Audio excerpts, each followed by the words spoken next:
আর মাত্র কয়েক ঘন্টা। সুনিতা ও বুচের মনে এখন ঘরে ফেরার গান। গিয়েছিলেন মাত্র 8 দিনের কাজে, ফিরতে অপেক্ষা করতে হলো 9 মাস। 9 মাস পরে ঘরে ফিরবেন সুনিতা উইলিয়ামস ও বুচ উইলমোর। দারুণ খুশি সুনিতা, ভিডিও পাঠিয়ে জানিয়েছেন শীঘ্রই ফিরছেন, তাকে ছাড়া কোনো প্ল্যান যেন না করা হয়। We're coming back before long, so don't make all those plans without me. We'll be back before too long.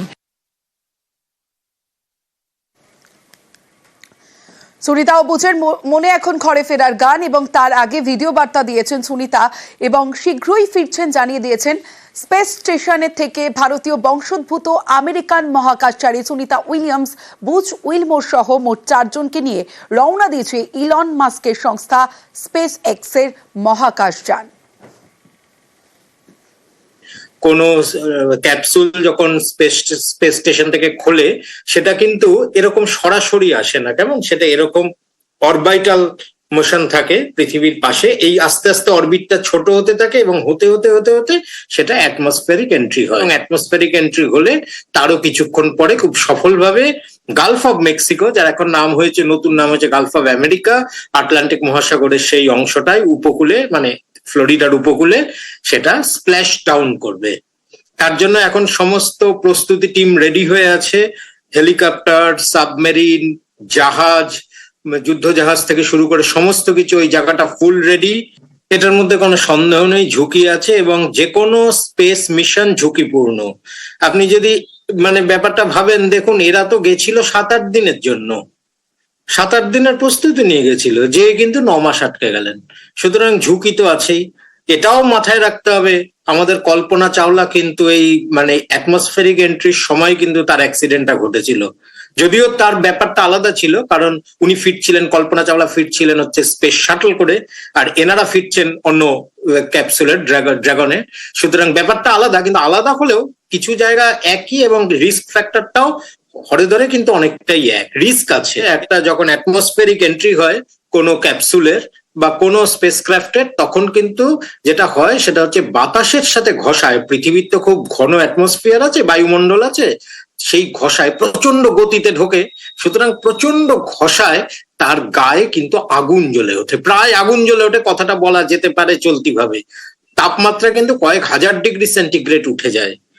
সুতরাং প্রচন্ড গরম হয়ে যায় এবং সেই গরমটাকে আটকানোর জন্য, এই গরমটা যাতে ভেতরে না ঢোকে, এগুলোর গায়ে খুব ভালোভাবে হিট শিল্ড, থার্মাল টাইলস, এগুলো সমস্ত লাগানো থাকে। আপনি ভাবতে পারছেন, স্পেসক্রাফটের বাইরে 2-3 হাজার ডিগ্রি সেন্টিগ্রেড আর ভেতরে নর্মাল টেম্পারেচার, এইরকম একটা ডিফারেন্স করা হয়। সুতরাং প্রচন্ডভাবে থার্মো ইনসুলেশন দেওয়া থাকে যাতে হিটটা কোনো মতেই না ঢুকতে পারে। কল্পনা চাওলার বেলায় কি হয়েছিল, ওই হিটটা একটা ফাঁক দিয়ে ঢুকে গেছিল এবং ঢুকে যেই অ্যাক্সিডেন্টটা ঘটিয়েছিল। সুতরাং খুব ভালোভাবে থার্মালি ইনসুলেটেড থাকে পুরো স্পেসক্রাফটটা। এই অবস্থাতে সেটা আর্থের অ্যাটমসফিয়ারে এন্ট্রি নেবে। ডকিং এর প্রক্রিয়ায় বিলম্ব হলে মহাকাশচারীদের নিয়ে পৃথিবীতে ফিরতে দেরি হতে পারে ড্রাগনের।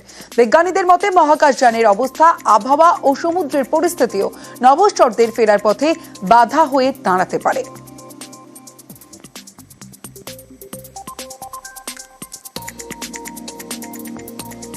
পৃথিবীর 3 ভাগে 2 ভাগই জল, ফলে যদি আপনার সামান্যতম ভুলভাল ক্যালকুলেশন হয়, তাতে যদি এসে স্প্ল্যাশ পড়ে, তাহলে জলে পড়ার প্রবাবিলিটি হচ্ছে 67%, ল্যান্ডের উপর প্রবাবিলিটি হচ্ছে 33%। ফলে এটা হলো একটা বড় পয়েন্ট। 2 নম্বর পয়েন্ট হচ্ছে যে সমুদ্রে পড়তে গেলে আপনার অনেক বেশি সেফ। আপনি প্যারাশুটে করে ধীরে ধীরে নামাচ্ছেন এবং সেখানে চারিদিকে যেভাবে রেস্কিউ অপারেশনটা গত 70 বছর ধরে একটা প্রুভেন একটা টেকনিক, যেটা অ্যাবসলিউটলি কখনোই ভুলভাল হয়নি। এটা সবসময়ই তারা রেস্কিউড হয়েছে। কিন্তু ল্যান্ডে ক্র্যাশ করতে পারে। এই পার্টিকুলার কেসে যেমন নিচে যে হিট শিল্ডটা আছে, আপনি জানেন যে এলন মাস্ক সবসময় একটু চমক দিতে পছন্দ করেন, এবং উনি চাইছিলেনই যে এই হিট শিল্ডের মধ্য দিয়ে 3টে পায়া বার করে এদেরকে অ্যাকচুয়ালি ল্যান্ড করানো মাটির ওপরে, কিন্তু সেটা অ্যাপ্রুভড হয়নি। পৃথিবী থেকে 260 মাইল দূরে দেশের মেয়ে দিনের পর দিন, মাসের পর মাস মহাকাশযানের ছোট্ট গণ্ডিতেই তাঁর পৃথিবী। দুনিয়ার কোনো উৎসবের রেশ আর তাঁর কাছে পৌঁছয় না। মাধ্যাকর্ষণ নেই বটে, তবু নারীর টান তো আছে। আর সেই নারীর টানেই ফিরবেন সুনিতা। অপেক্ষায় তার লাইফ পার্টনার মিচেল উইলিয়ামস, অপেক্ষায় আমরা সবাই।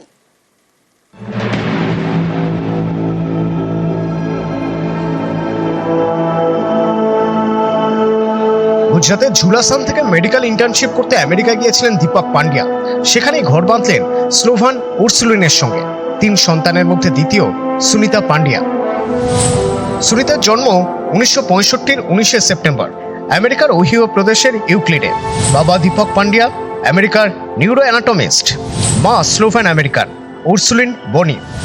এক দাদা এক বোন, দাদা জে থমাস আর বোন দিনা আনন্দ। वो आज वो बताती हैं सबको, और ख़ास करके बहनों और लड़कियों को तो कहती है कि आप बोल्ड बनो, आप पुरुष के समकक्ष बनो, और दुनिया के अंदर का कोई काम आपके लिए कठिन नहीं है, जो चाहो वो कर सकती है। मैं आज 9 महीने से ऊपर हूँ और मैं घबराई नहीं हूँ और मैं मेरा कार्य कर रही हूँ। বিয়ে করেছেন মিচেল জে উইলিয়ামসকে। মিচেল জে উইলিয়ামস সুনিতা উইলিয়ামসের সঙ্গেই একসঙ্গে একসময় ফ্লাই করতেন। হেলিকপ্টারের দক্ষ পাইলট। একসঙ্গে ফ্লাই করতে করতে বন্ধুত্ব, প্রেম আর এখন লাইফ পার্টনার।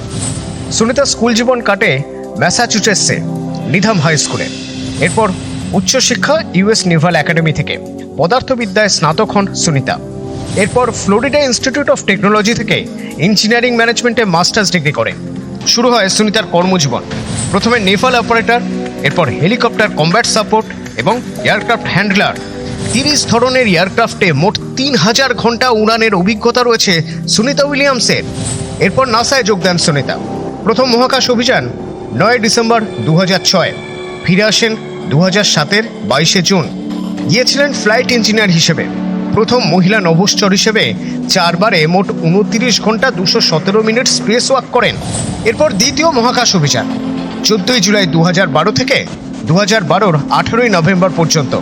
সেবার তিনি রিসার্চার হিসেবে গিয়েছিলেন। আর সেবারেও প্রথম মহিলা নভোশ্চর হিসেবে 3 বারে মোট 50 ঘন্টা 40 মিনিট স্পেস ওয়াক করেন। 5 জুন 2024 পাইলট হিসেবে মহাকাশযান নিয়ে মহাকাশে অভিযান। কিন্তু মহাকাশযানের যান্ত্রিক ত্রুটিতে আন্তর্জাতিক স্পেস স্টেশনে আটকে পড়েন। 9 মাস ইন্টারন্যাশনাল স্পেস স্টেশনে কাটিয়ে এবার ঘরে ফেরার পালা। অপেক্ষায় আছেন তার life partner Mitchell J Williams. অপেক্ষায় সুনিতার বাবা দীপক পান্ডিয়ার জন্মভূমি গুজরাতের ঝুলাসান। অপেক্ষার আর কয়েক ঘন্টা।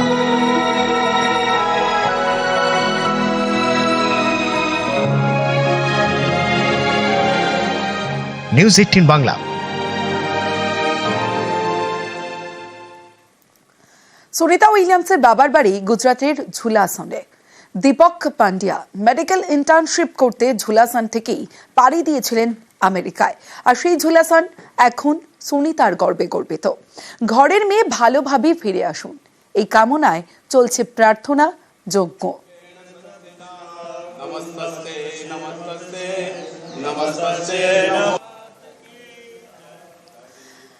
সুনিতাদের ফিরে আসার দিকে নজর রয়েছে ইসরোরও।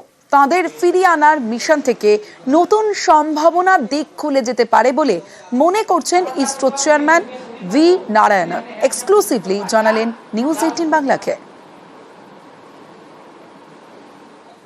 And it is really a grand event in the sense, yes, there are so many astronauts so far as come down, but then here there is a case, there were issues and she could not come, and she went for very short time program, but then it has taken lot of time, and it is again, our heart is, even though we are all here, we are all with her, emotionally attached with her, and the entire country is looking for her safe return. And I only wish and pray that every operation so far so good. Space area I am quite confident. The systems are in place and she will be flashing down very safely. More astronauts come back, simply they are not allowed to go home. They are taken and health check, everything is done, and then they are gradually brought back to the environment. Then then they are. So this is a routine thing, and that's what they have to do. And I am sure they will be doing then. And one more thing is we are also landing. We are going to have our Gaganyaan program, where we are also going to send our Gaganyatris. Right now they are undergoing training, and we are going to send, and we are all in the same game. আর মাত্র কয়েক ঘন্টা পৃথিবীর পথে Sunita Williams ও Butch Wilmore ফেরার পর তাদের কি কি সমস্যা হতে পারে তা নিয়ে চিন্তা করছে সেন্টার ফর স্পেস মেডিসিন। পা, কোমর এবং মেরুদণ্ডে চাপ, হাঁটা চলায় অসুবিধা হতে পারে, কারণ আমরা দেখেছি মহাকাশে ভেসেছিলেন সুনিতারা।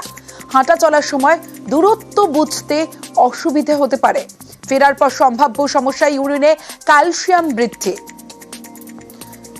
সমস্যা হতে পারে মাসল ইনজুরির কারণে, সমস্যা হতে পারে সুনিতাদের দিক নির্ণয়ে, সমস্যা হতে পারে সুনিতাদের। শুধু তাই নয়, সিদ্ধান্ত নিতেও সমস্যা হতে পারে ফেরার পর, পৃথিবীতে ফেরার পর সুনিতাদের। চোখ নিয়ে সমস্যা হতে পারে সুনিতাদের, ফুলে যায় চোখ, জল জমে চোখে। করোনারি হার্ট ডিজিজ হতে পারে ফেরার পর সম্ভাব্য সমস্যা। রেডিয়েশন, পায়খানা ও পেচ্ছাপের সময় চাপ দিতে সমস্যা। জ্যোতির্পদার্থবিদ সন্দীপ চক্রবর্তী এই বিষয়ে কি জানিয়েছেন দেখুন। একটা মানুষকে আমরা এখানে যেভাবে সৃষ্টি হয়েছি, পৃথিবীতে যেভাবে আমাদের ইভলিউশন হয়েছে, সেটা পৃথিবীর গ্র্যাভিটিকে কাজে লাগিয়ে আমাদের এই যে লিমিটেড উচ্চতা, 1 মিটার মতো উচ্চতা, 1 ফুট মতো ডিস্টেন্স বিটুইন এই যে হার্ট, হৃদয় এবং ব্রেন, এই যে 1 ফুট মতো ডিস্টেন্স, যেখানে হৃদয়টাকে আমাদের হার্টকে পাম্প করে ব্লাডটাকে গ্র্যাভিটির এগেনস্টে ঠেলতে হচ্ছে, কিংবা এই যে আমাদের বোন স্ট্রাকচারটা, যে হাড়, কশেরুকা এগুলো আছে, সব পৃথিবীর গ্র্যাভিটিকে ধরে নিয়ে, মানে পুরো ইভলিউশনটা পৃথিবীকে ধরেই। এবার পৃথিবীর বাইরে কেউ যদি 9 মাস কাটিয়ে আসে, তাহলে ন্যাচারালি পৃথিবীতে যেসবগুলো জিনিসের দরকার ছিল, যেমন বোন, পৃথিবী বেঁচে থাকতে যে বোনের দরকার ছিল, সেই বোনটা কিন্তু বাইরে দরকার নেই। সে বোন ছাড়া দিব্যি ভেসে ভেসে সমস্ত কাজকর্ম করতে পারছে। তেমনি আবার যে ব্রেনের চারিদিকে জল জমছে, চোখের বলের মধ্যে জল জমছে, হার্টটা অত জোরে পাম্প করতে হচ্ছে না, ন্যাচারাল, এবং প্রচুর প্রচুর হাই এনার্জি রেডিয়েশন তার গায়ে এসে পড়ছে। সে আমাদের স্পেস স্টেশনের এর মধ্য দিয়ে, দেওয়ালের মধ্য দিয়ে ঢুকে সেকেন্ডারি রেডিয়েশনে কনভার্ট হয়ে সেগুলো কিন্তু তার গায়ে গিয়ে পড়ছে, এবং তার জন্য তার অ্যাকচুয়ালি ক্যান্সারের চান্সও বেড়ে যাচ্ছে। ফলে উনি অফিসিয়ালি, মানে আমি যেটা বলতে চাই, ওনাকে বাঁচিয়ে রাখা হয়েছে বটে পর্যাপ্ত অক্সিজেন দিয়ে, কিংবা অন্যান্য মানুষদের সঙ্গে কথাবার্তা বলিয়ে, তাকে সে এখনো জানে যে সে মানুষ, কিন্তু সে যদি বেশি দিন থাকে, সে কিন্তু একটা স্পিসিসে পরিণত হবে, যে আর হাঁটতে চলতে পারবে না, অথচ মানুষের মতো চিন্তা ভাবনা করবে। ফলে তাকে, সে যদি আবার ফিরে আসে, ন্যাচারাল তাকে আবার নতুন করে অ্যাডজাস্ট করতে হবে। সমস্ত শারীরিক যে বোন আছে, যে স্ট্রাকচারটা আছে, এই ক্যালসিয়ামগুলোকে আবার রিজেনারেট করতে হবে, কারণ 35 দিন পরে পরে কিন্তু আমাদের ক্যালসিয়াম রিজেনারেটেড হয়। ফলে এই 7-8 দিন গিয়ে যদি ফিরে আসতেন, এই প্রবলেমটা হতো না। কিন্তু এতদিন পরে যদি ফিরে আসছেন, ওনাকে প্রতিদিন এক্সারসাইজ করে বিভিন্ন জায়গায় রিয়াকশন, যে পেশিগুলোকে শক্ত রাখতে হচ্ছে, ও কিছু কিছু ক্যালসিয়ামগুলোকে তৈরি করে রাখতে হচ্ছে। এই ব্যাপারগুলোকে কিন্তু আসার পরে অন্তত 1.5 মাস সময় লাগবে ওনাকে আবার এন্টায়ার বোন স্ট্রাকচারটাকে তৈরি করতে। চোখের যে ঝাপসা দেখতে শুরু করবেন, উনি তো ওনার বল যে প্রেশারটা চেঞ্জ হয়ে গেছে। আমাদের যেমন গ্লুকোমার সময়তে যেমন আমরা অন্ধ হয়ে যাই, তেমনি ওখানেও বলের মধ্যে বিভিন্ন ফ্লুইড গিয়ে জমা পড়েছে, সেগুলোকে আস্তে আস্তে বার করতে হবে, ব্রেনের লিকুইড বার করতে হবে। ফলে উনি একটা অফিসিয়ালি আলাদা একটা স্পেসিসের মতো পরিণত হয়ে যেতে চলেছেন। যদি বেশি দিন থাকেন, তাহলে আরো বেশি ডিফিকাল্টি হবে অ্যাডজাস্ট করতে। ফলে এখন অ্যাজ এ পার্সন, তার ব্রেন সেল কিন্তু একদম বাচ্চা বয়সের ব্রেন সেলগুলো আছে। ফলে উনি সবাইকে চিনতে পারছেন, সব ক্রিয়েটিভিটি, শিক্ষা দীক্ষা সব সেম আছে, কিন্তু মানুষের মধ্যে হাঁটাচলা করতে পারবেন না, এই হচ্ছে অসুবিধাটা।